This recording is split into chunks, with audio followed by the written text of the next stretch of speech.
Welcome to Robert Wood Johnson University Hospital's Health Talk.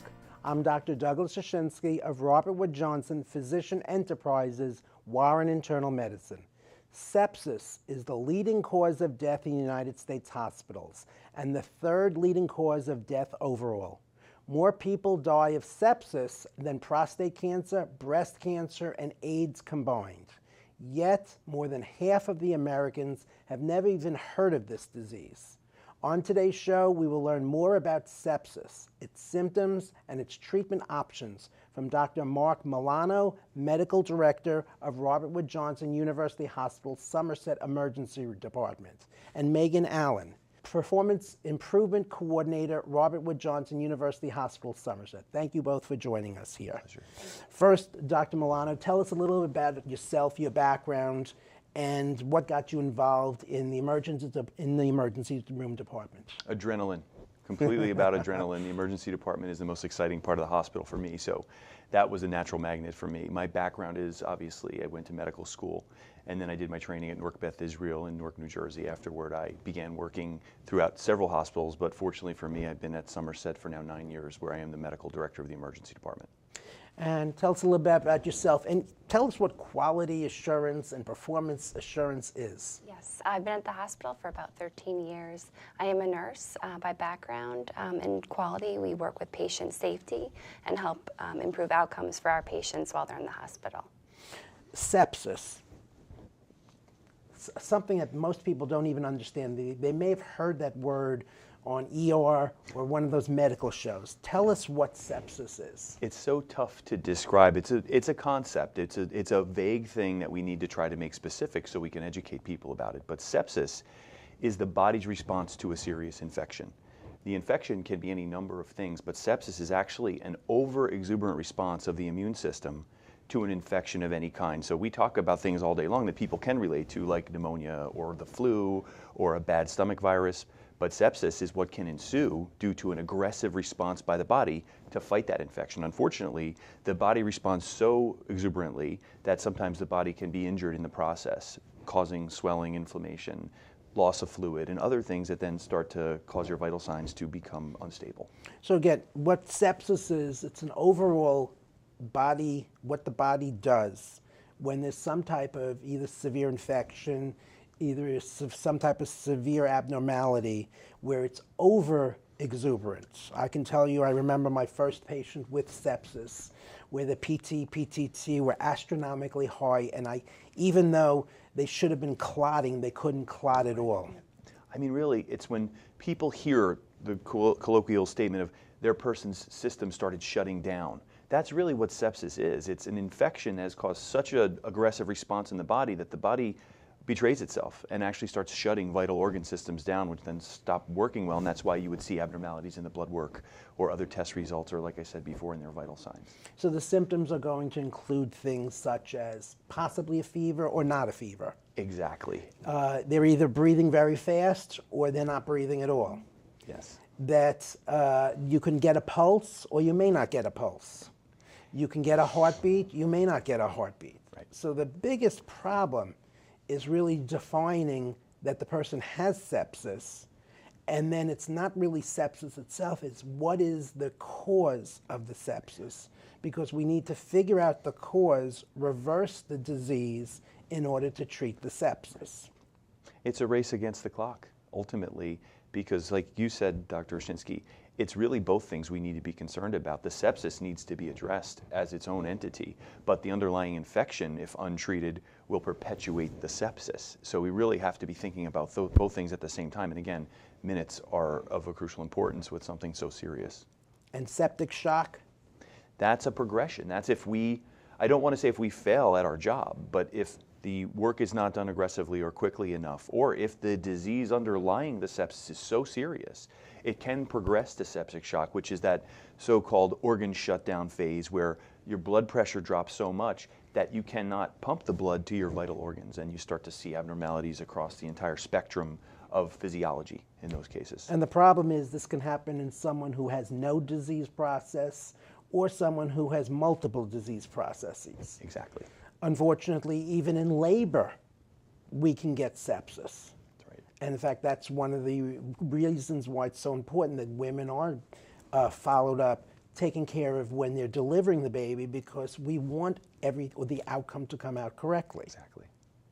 So, someone comes into the emergency room. What happens? Any person who comes to the emergency department is evaluated right away through the triage process that we've done for years and years and years. They're typically seen first by a nurse. In some cases, a physician is alongside that nurse, but typically what happens is that that patient is categorized as high or low acuity. And based on that, based on some validated rules that we use in terms of looking at vital signs or complaints, that patient is then placed into the department in an area that should be commensurate with their projected needs. So for instance, a very sick cardiac patient should be brought back into the emergency department immediately, placed on a monitor. A sepsis patient, unfortunately, doesn't have as readily available symptomatology for us to make that determination. So I believe Megan will probably expand on a little bit, but what we're going to talk about is how we've developed complex and necessary algorithms to detect sepsis early. That's probably the most important thing, but the experience of a patient coming into the emergency department with sepsis is analogous to just about any other patient who happens to also be very sick. So the big thing is, first we triage the patients. Precisely. And hopefully we can triage them appropriately and get them to where with the right type of environment that they need to be in. Mm-hmm. And one of the big problems with sepsis is that if we don't recognize it, we may not be bringing them to the right area that they're at. Question that the audience probably has, is sepsis contagious? Sepsis is not contagious. However, the infection that causes sepsis may be infectious. Common causes of sepsis are pneumonia, an infection of the lungs, GI infections, urinary tract infections, or skin or soft tissue infections. So again, while those conditions may not be infectious themselves, since sepsis is a response to an infection, certainly treatment of those conditions is very critical, and recognizing whether you are feeling better or not feeling better is certainly something that we recommend patients do if they follow up with their physician when they have concerns. So the big thing is the treatment of the underlying condition. So if it's the pneumonia, it's getting them the antibiotic. And again, the important thing at Robert Wood Johnson Somerset Hospital is they're getting that antibiotic within 4 to 6 hours upon arrival of the emergency room. Big difference between getting it early versus waiting 24 hours. That's where, again, sepsis can then be part of the condition. Urinary infection, you said, and most people say, urinary infection, what are you talking about? That's something that my regular doctor gives me an antibiotic. Yes, they can give you a regular antibiotic, but one, if it's a organism that's resistant, or if it goes up the urethra into the bladder and suddenly becomes a pyelonephritis, now we're dealing with a different animal here. Right, and that's interesting. Absolutely. You know, we don't realize that there are body parts that actually communicate in some way with the outside world. So if you think about the flow of someone's urine, if you were to be able to go backwards up through their system, you, like as you said, Dr. Shinsky, you would eventually travel through the bladder, through the tube that connects the bladder and the kidneys called the ureter, and then into the kidney. So an infection from the outside world theoretically can make its way into your kidney, and if it does, that is a pretty serious problem, pyelonephritis, which now it's pretty close to your bloodstream too. Right, and so then that can lead to the sepsis as you were describing. Exactly. So that simple little urinary infection is no longer simple. Yes. I think it's important to mention that when an antibiotic is prescribed, that the patient takes that antibiotic, excuse me, completely and entirely, that they don't finish the antibiotics early or share antibiotics with a family member or a friend, that they follow exactly the treatment as prescribed. Which 50% of the people do. 50% of the people, after they start to feel better, stop the antibiotic and hold it, and then when they get sick again, they start the antibiotic again, which again leads to increased resistant organisms, which leads to increased sepsis. Correct. So tell us, from your perspective, sepsis. Sepsis is something that we take very seriously at Robert Wood Johnson Somerset. Earlier in September, we launched a sepsis campaign along with the Sepsis Awareness Month, where we initiated a code sepsis in our emergency department. We use that. We have used that month to increase awareness with our staff. We wear red and black ribbons to signify the care of sepsis and give it as our patients an opportunity to ask why we wear those ribbons. Along with the month, we operationalized the code sepsis in our emergency department, where we use tools electronically to identify patients early in the pathway of sepsis and intervene so that we can treat them quickly, appropriately, and hopefully in the best way possible so that their care can be optimized. Makes a really important point about the electronic tools. You know, Dr. Shinsky and I probably could share a lot of dismay with electronic medical records over time. So can patients. Because it can be frustrating for all of us, right? But we've actually been able to leverage our electronic medical record in the emergency department to help us pick out sepsis patients early. When certain aspects of their presentation are entered into the system's able to fire a trigger with the severity coded by color. So green means you're probably okay, yellow means we might have a problem, red means full-on emergency level measures. So that we now use that in addition to good clinical judgment. You know, we don't want to ever let go of the bedside history and physical and examination. Those are obviously still cornerstones of our practice. But using those things together, leveraging the electronic tool, and really then digging back down into our, you know, true clinical acumen, we've been able to put those things together and develop a package that has been, I would say, very successful so far. So again, the important thing is that using the electronic medical record, having those stop signs, having those in there, so if you're not thinking about it, it will at least give you something, an extra little thing to think about. Absolutely. Yes. Just like in our office, it'll give us something, it's a reminder that if they need a vaccine, they should get the vaccine. A reminder that if they're overweight, we should discuss that. A reminder that if they're a smoker, we should discuss not smoking. You have the reminders in there that if they have any signs or symptoms of sepsis, think about it.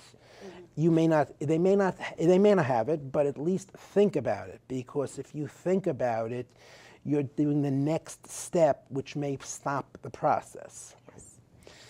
Now, do we have any statistics yet on anything done at Somerset Hospital on sepsis? Yes, we have found that our compliance to giving the patients the bundles of care that they need has improved over 100% from last year to this year. So we really are very focused on our efforts to provide that care each and every time. We look at cases where we may or may not have given the appropriate care as an opportunity to learn good and bad lessons towards care of maybe our next patient that comes in. But overwhelmingly, we have had a fantastic response to our new program. Our staff are very excited about it, and it has been very exciting to see in performance improvement the way that our hospital has embraced this initiative. Now, bundles of care, what does that mean? So bundles of care, back in 2015, Medicare, Medicaid had implemented bundles of care, which are very simple interventions that are given to patients that are determined to be septic at different increments. So there is a 3-hour bundle of care that we give to our patients and a 6-hour bundle of care. So depending on where the patient presents, what their symptoms are, what level of organ dysfunction they may have, they may require either just the 3-hour care or the 6-hour care. So that's how we provide our care to our patients. So it's very simple. The patients receive blood cultures, they receive antibiotics, they receive IV fluids if those are necessary. Right, we do a blood test. And actually we probably should spend a little time talking about that, because as you know, sepsis is a syndrome. There is no single gold standard diagnostic test for a syndromic illness, unlike a heart attack where, you know, you have an EKG which may show that, or blood tests may definitively tell you, yes, this was a heart attack. In the instance of sepsis, there really isn't that crystal clear picture of, okay, we finally certified sepsis in this case. However, there is a test that we've been using with increasing frequency and success, I think, called the lactic acid level. Now, a lot of people won't be familiar with that, but lactic acid is a natural chemical made in the body as part of your everyday living and metabolism. It's made at a very low level. However, when you're sick, when your organs are not working right, or when they're not getting enough blood and oxygen, they make more of this lactic acid. Sepsis and septic shock are conditions in which we just said your organs aren't working right. So you get this elevation in lactic acid. The beautiful thing about lactic acid is it's a very sensitive indicator for us for not only detecting sepsis patients, but it can also help us tell how successful we are with treating them. Because part of that extra bundle, that second part, that 6-hour bundle that Megan was talking about, is actually retesting the lactic acid level to see if our therapy is working. So again, using evidence-based medicine, using the fact that if you go back to biology that you learned in 8th grade and the Krebs cycle and the free fatty acid cycle, if someone is aerobic, they're not producing the lactic acid. If they're anaerobic, they are producing the lactic acid. So if they're septic, they're not getting the oxygenation level they'd like to, so the lactic acid level is going up. It's the same procedure when someone comes in with diabetic ketoacidosis. We also check for the lactic acid level, and we try to improve that. Again, using the evidence-based medicine that we've been taught to and all of the things that we learn. If you run that test, that lactic acid test, and you notice that it's elevated, it gives you one more key that the person may be in sepsis. We may need to get them more emergent type of things done and also find what is causing the current problem. Yes. That's right. And again, the important thing is how quick it has to be done. Yeah. I mean, we talk in terms of 3- and 6-hour bundles, but it should be done yesterday, realistically, and that's one of the things that we really want to communicate to our patients that are watching this program, is the importance of being in touch with your body and your symptoms and knowing that it's okay sometimes to sound an alarm or to ask for help, even if it's not something serious. And I know we'll talk a little bit more about the signs and symptoms that people should really be looking for while they're at home and worrying, but I think it's important to make sure that there are early detectors, early warning signs that people can listen to get themselves into our emergency department at Somerset and at least be diagnosed or not with a serious problem. If not, great. Well, it's better that the person, first of all, goes there right. than not go there. The worst, the worst thing that happens to them is they say, it's not that bad, you can go home. Sure. But at the same time, something that's severe can be hopefully prevented. So it's just like when someone has chest pain, we send them to the emergency room to have the EKG, make sure nothing's going on with the heart. If someone has signs or symptoms of a stroke, we say get to the emergency room as quickly as possible so we can start the procedures to reverse the stroke. So what should a patient be looking to for sepsis? Essentially, a patient, if they have concerns about an infection, if they're under treatment and the treatment is worsening, they should certainly, again, reach out to their healthcare provider to discuss that with them. They're always more than welcome in our hospital, in our emergency department. So if they do have concerns that were not addressed, or they feel a relative needs help, to come to the emergency department to seek care. Yeah. So. It's always hard, Dr. Shinsky, because the symptoms are so vague. A fever alone is not sepsis, right?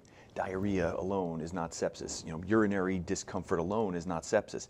But I think the average person, someone who is a reasonable person, can say, I had a fever and a little headache, and I took some over-the-counter medication for that, and I'm not getting better. And now it's a day or two. And I think at that point, that's at least the time to alert your provider. Listen, should I be feeling better yet, or should I be doing something differently? Should I come into the office? You may say, and I'm sure in many cases you especially with your experience and knowledge, you probably are listening over the phone saying, I think this patient may have a really serious problem. And I know for a fact that you actually do triage patients and send them to us, thankfully in time, very often, that they can get the treatment. But unfortunately, some people are afraid to make that phone call. And we'd like to make sure everybody just has that little voice inside turned up as high as it can be to listen and just get the care, make the call, come in, whatever it takes. As I said, the worst thing that happens is you go home. Yeah. Correct. And if that's bad, then we should. Then that's good. We're very sorry. The important thing to know is, again, if someone has first thing is if someone has something that they have a question, contact your physician. Go in and be seen in the office, because it's also much better to be seen than to have go over things over the telephone.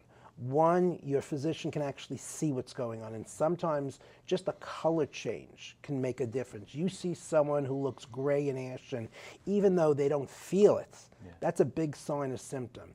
And again, I've been around now for 30 years, and sometimes just looking at what the person looks like, looking how they're breathing, looking to see if their neck is making any movements, tells me something's going on. I've given them an antibiotic and they've still got a fever. Something else is going on. It needs to be addressed. And if I can't address it, then the best thing to do is get them to Robert Wood Johnson Somerset Emergency Room, have it addressed in the emergency room, and if necessary, have them admitted, treated appropriately for whatever the disease is to hopefully avoid the sepsis. Yes. Because once they become septic, it becomes very difficult at that point to treat the person. Yes. Right. You know, prevention is basically, it is a pound of cure because it is a big difference. It's really common conditions that we see that can lead to sepsis. So it's not exotic things that people have to look for. It's not, you know, monkeypox or something like that. It's things that can happen to anyone realistically. You know, and I do want to acknowledge a few people that have really been champions for us.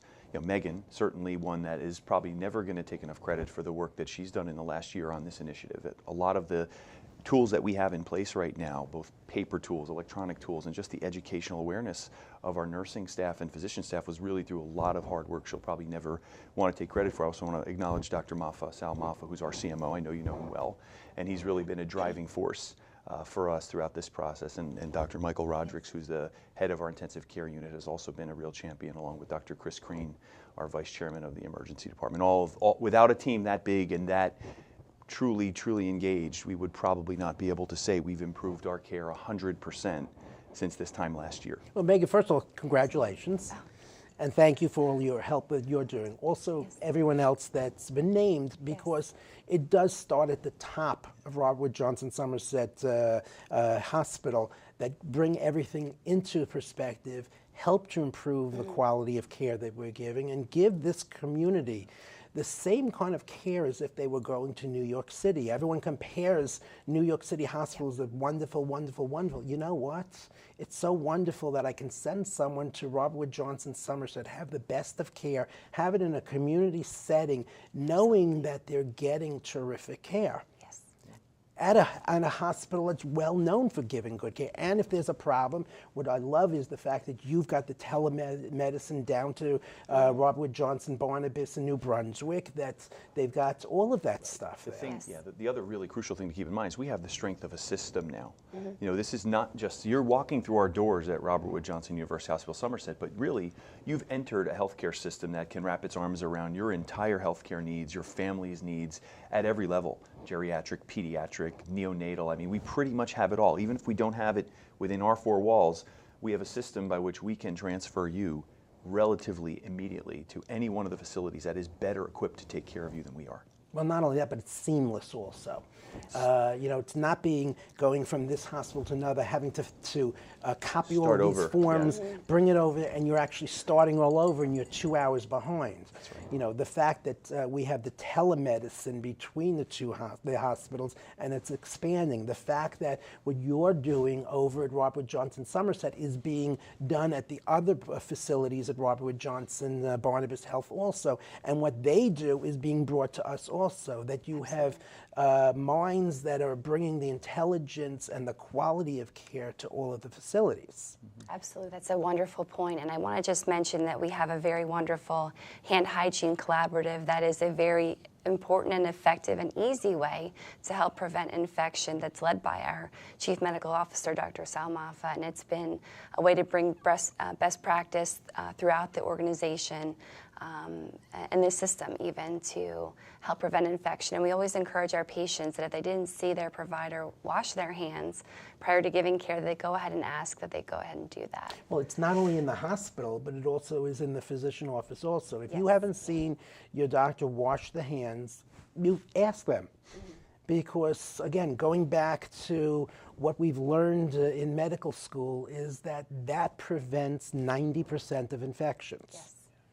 And that it's just simple, and it doesn't even need to be that aggressive. It's just soap and water and a paper towel. Yes.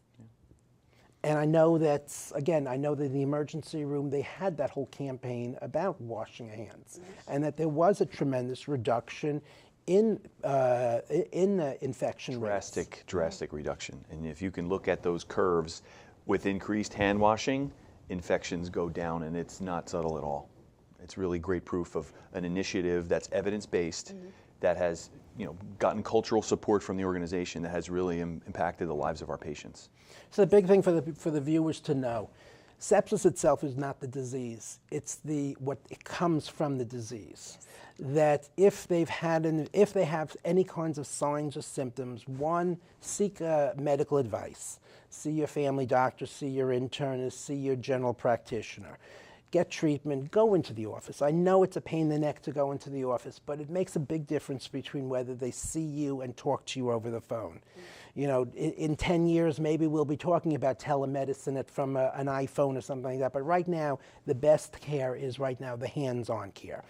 If you're not getting better, talk to your provider, talk to your doctor, talk to your internist, talk to your family practitioner. And if they're not available, if it's nighttime, if it's the weekend and you can't get in touch with them, go over to Robert Wood Johnson Somerset Emergency Room, be triaged, get in there and be treated appropriately, and it's well worth it. Thank you both for coming here, and thank you for all of the advice you gave us. Thank you. This concludes today's episode of Robert Wood Johnson University Hospital's Health Talk. Please remember, the opinions expressed here by our medical experts are not a substitute for medical advice from your own physician. If you need a physician, please call our physician referral number at 1-888-MD-RWJUH. For more information about Robert Wood Johnson University Hospital Somerset, please visit our website at www.rwjbh.org/Somerset. Thank you both for being here, and thank you for everything you do for Robert Wood Johnson Somerset Hospital. Thank you. Thank you.